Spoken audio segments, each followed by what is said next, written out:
أعوذ بالله من الشيطان الرجيم. بسم الله الرحمن الرحيم.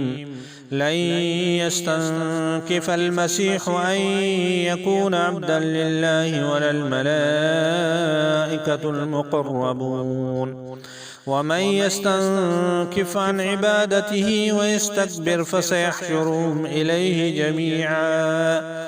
فأما الذين آمنوا وعملوا الصالحات فيوفيهم أجورهم ويزيدهم من فضله، وأما الذين استنكفوا واستكبروا فيعذبهم عذابا أليما ولا يجدون لهم من دون الله وليا ولا نصيرا.